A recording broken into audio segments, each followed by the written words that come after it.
as simple as it sounds, what is very important is that in an OPD, when you are examining patients, when you are performing diffractions, there are multiple patients in the OPD which can be dispensed with a pair of contact lenses. And when we talk about contact lenses, our understanding about contact lenses today is primarily soft contact lenses. Okay? Either it is a pair of soft contact lenses, the disposable contact lenses that we give, or a pair of cosmetic contact lenses. There is much more beyond this world of soft contact lenses and cosmetic contact lenses, which is where we deal with RGB contact lenses, which is where we deal with mini-scleral contact lenses, which is where we deal with bandage contact lenses. There are so many things in soft contact lenses. And what is necessary that we need to identify, this is a patient. I think along with a pair of spectacles, if I prescribe a pair of contact lenses, this will help them. Sometimes we are going to discuss there are certain conditions where contact lens is going to take a front seat and spectacles are the second option. We will talk about that. If we remind that patient in a clinic to know that first thing I should dispense a pair of contact lenses. That should be the priority. There are certain cases where contact lenses will help much more as compared to a pair of spectacles. So we are going to talk about contact lens indication. Okay, we'll understand how contact lenses are classified. This is an overview, a broad overview of how do we classify contact lenses. First is based on the purpose of use. Why do you want to give a contact lens? Why do you want to give a contact lens? The first obvious reason is that, sir, is -5 diopters myope, wearing spectacles. You read 6/6 with a pair of spectacles. Instead of spectacles, I want to give a contact lens. So first reason is always optical. You want to improve the visual acuity of a person with a pair of a device called as spectacles or contact lenses. So in this case, optical is the first purpose. The second is therapeutic. Now, there are some conditions. If you are working here with sir, if you are posted at some other hospital, you are from DY Patil at some other clinic, you will find that there are multiple conditions which require a pair of contact lens in terms of bandage contact lens. Because now the role is not optical. You don't give that contact lens to that particular patient or that particular case so that he can see clearly. The reason is improved healing. The reason is you want to give a pair of soft contact lenses so that there is lesser amount of pain for that patient. Ideas, one is optical. You know what is optical, why optical. Second is therapeutic, more of a clinical indication of contact lens. Third is cosmetic. So when we talk about cosmetic lenses for somebody like you and me, and then we also have another category of lenses which are known to improve cosmetics. It's called as prosthetic eye or contact lenses. Okay? So you have a patient with a corneal scar. Now you can't, a regular cosmetic lens will not overshadow that scar. So you need to give him a dark brown, pupil black, prosthetic contact lenses. So you find that patients who have one-eye corneal scars walking around in a clinic, and so it is socially unacceptable. They want to have something on their eye so that they can move around in the society when they are walking, and they find comfortable so that both the eyes would see. So that is a cosmetic purpose of contact lens. So optical, therapeutic, and so now you know that there are multiple reasons. It's not only about giving that -1 and -2 and that toric lens and all that. No. Even for opticals, you have a pair of contact lenses which can be given for spherical powers, hyperopes, or myopes, for cylindrical prescriptions, but also for press myopes. There is a bifocal contact lens available as well. So multiple options. You have an opportunity to give and dispense a pair of contact lens to so many people. It's not that one particular group which is -1, -2, -3, -4. That's not. Unfortunately, that is what we do.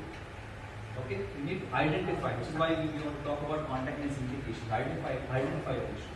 Second classification is anatomical location. The way the lens sit on your eyes, the way the lenses are placed on your eyes. We all understand when we talk about contact lenses, we want to know the corneal health, corneal anatomy, and corneal physiology. So ideally, you know that the lens is going to sit and be placed on the cornea. Okay. Some lenses are larger than the corneal diameter, some lenses are smaller than that. That is how they are supposed to be dispensed.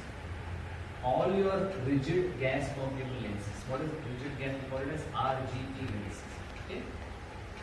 all your rigid gas forming lenses will be smaller in diameter as compared to the corneal diameter. That's how those lenses are to be described. So if my corneal diameter is 12 millimeters, if the horizontal visible iris diameter is 12 millimeters, for my eye, for my cornea, the ideal contact lens diameter for an RGP lens should be 10 millimeters.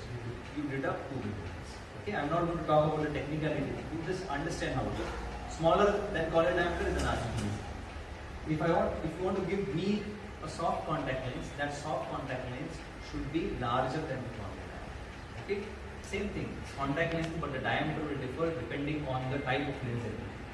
The third type of contact lens is a scleral lens, called as mini scleral lenses, which are 16 millimeters in diameter. So mini scleral lenses, they rest and land on the sclera, as opposed to a soft contact lens or a RGP contact lens, who more or less are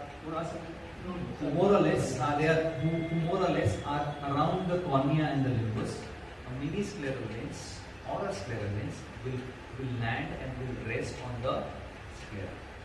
Okay, so RGB contact lenses, soft contact lenses, mini scleral lenses or scleral lenses. Okay, these are broadly 3 categories of contact lenses on the way they have their anatomical understanding with the eye, and they have their purposes. We'll talk about it later.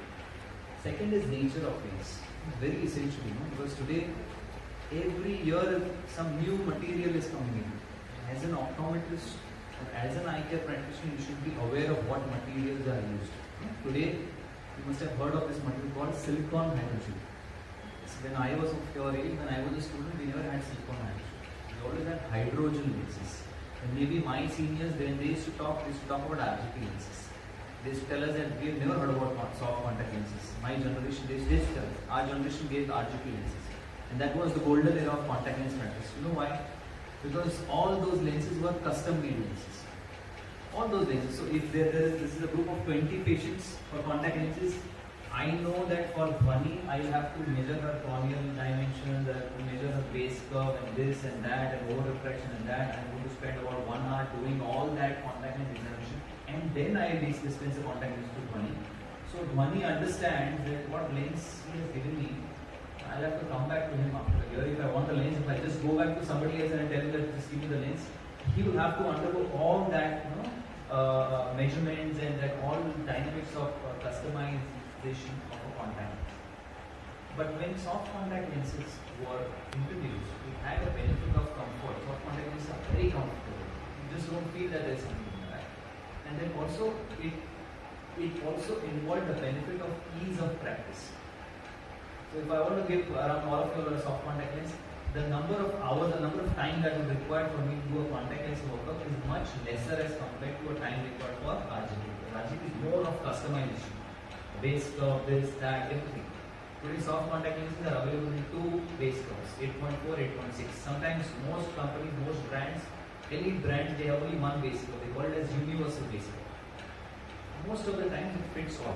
Most of the time it fits all. So that pain and that effort of actually measuring the base curve and then understanding what is going to fit tight and loose not is negated when you practice soft contact lenses. Okay? So nature of contact lenses. Talk about materials. There are different materials like PMMA. I don't want to go too much theoretical. I will just tell you 2, 3 which you need to understand. PMMA is polymethyl methacrylate. Okay, it does not have any oxygen component. It is a 0 oxygen component. It is no more used. Something which was used maybe 50 years back.